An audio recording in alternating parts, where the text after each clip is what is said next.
Hello, this is Mark Truly, editor of Providence, a journal of Christianity and American foreign policy, with another episode of Marksism with fellow Marks and fellow editors, Mark Livecki and Mark Melton. We're touching on three topics today. Firstly, topic A, Ukraine and Russia.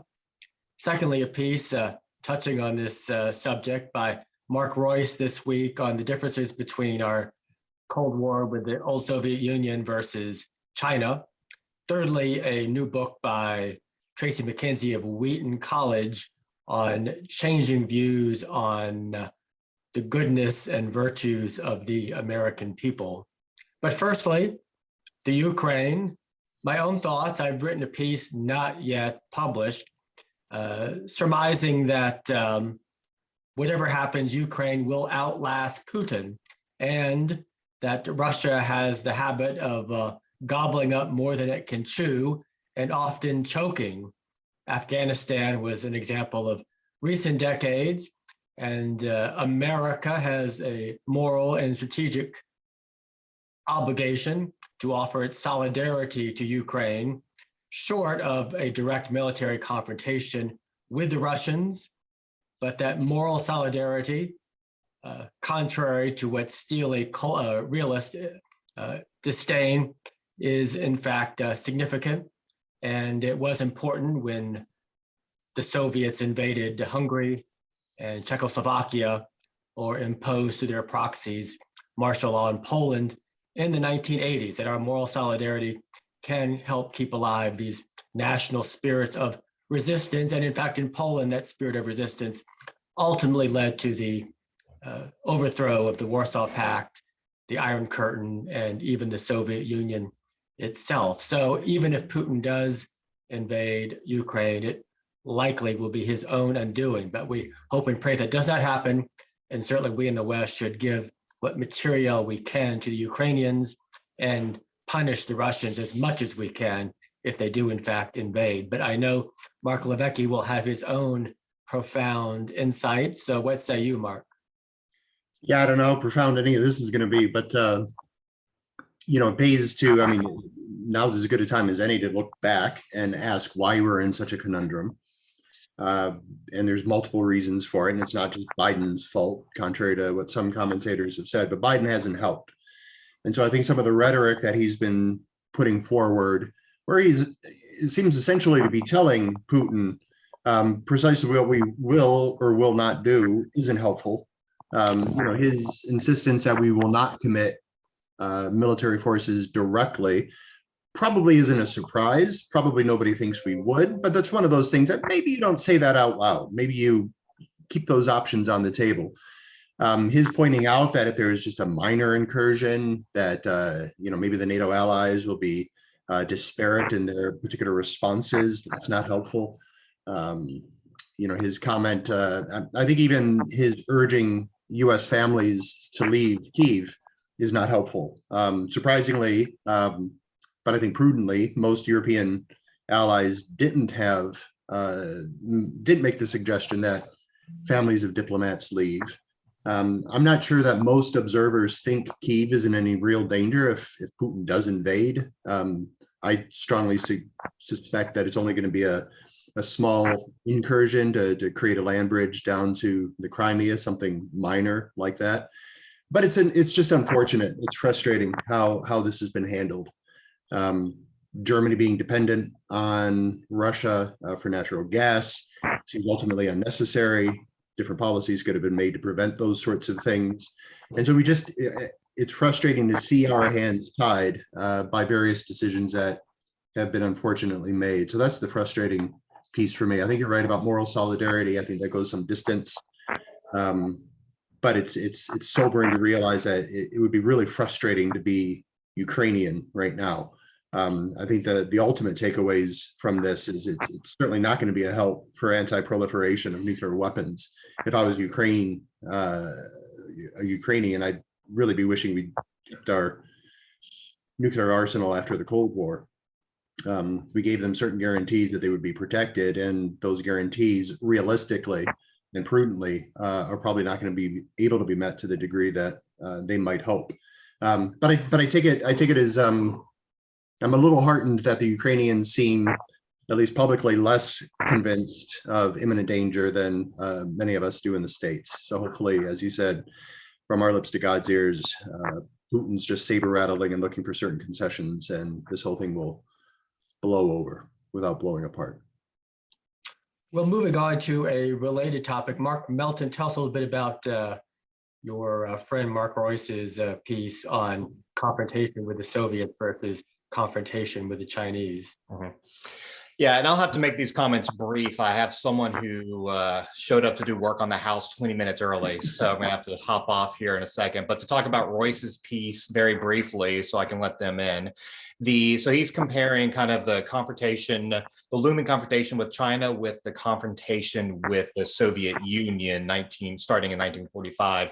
The Soviet Union had a proven military capability where it was able to defeat the Nazi machine. The worst fighting happened along their borders. And so like at that time, Russia had that capability and America had to deal with that threat. And so whereas now China does not have that capability. They have a much more, I think, economic capability than the Soviet Union did, but they do not have presently a proven military capability. They've only asserted it. And so he says there are certain, well, we shouldn't overreact to China. That's his main point. But it's also time to see like maybe China does develop that. But I know that one of the reasons why, for instance, the United States is really good with aircraft carriers is because we train a lot. It's very difficult to use aircraft carriers efficiently. And so we can't just look at China having aircraft carriers, for example, and say, well, they're going to have the same capabilities that we have with them, because they're actually very difficult to use. And as Russia discovered, you can actually end up damaging a lot of your aircraft trying to use the aircraft carriers. And so that's just one example of how you can't just assume that China is going to have the same military capabilities. But personally, I don't want to try it. But that's something to consider when we're talking about deterring China from invading Taiwan, say. And on that note, I probably need to get going. Sorry about having to hop off to the viewers. Thank you for dropping in on this episode of Marksism, Mark Melton. All right. Have a good day. And then there were two. Mark Levecki, you and I will have to wrap it up looking at this book review we posted by Tom Wilson on Tracy McKenzie's new book on an evolving perspective on the virtues of the American people, contrasting what the founding fathers fought versus early America circa 1830.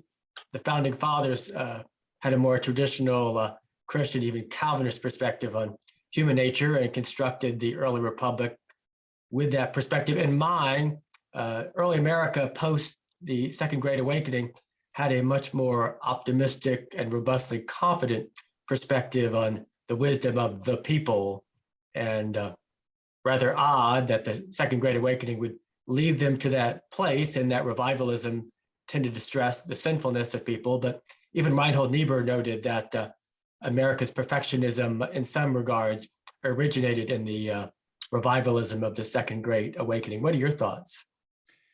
Yeah, interesting. I mean, it's a great book review because it does the work of making me want to get the book and read the book myself. One of the things I would be on the lookout for is how all-encompassing McKenzie's view is of this sort of American, maybe seduction into a kind of populist politics. So Tom Wilson suggests that there's a lot of connections that McKenzie makes with the Trump era, which is reasonable. But I would like to see if that critique is extended even to progressives. Some of the mechanisms, of course, that the founding fathers have employed to fence in this human tendency toward self-interest, such as the Electoral College and mechanisms like that, are continually under threat, at least rhetorically, by the progressive left. They want something much more like a direct democracy, enfranchising illegal immigrants, dumping the Electoral College, going to a straight one person, one vote sort of mentality, which I think would push toward populism and undo some of those prudent mechanisms that were put in place because human beings are selfish. So if with that caveat, stated. Very interested to read the book. Which is called We the Fallen People, I should note. Right, precisely. And if that goes all the way down, then great. I think he's on to something. I think,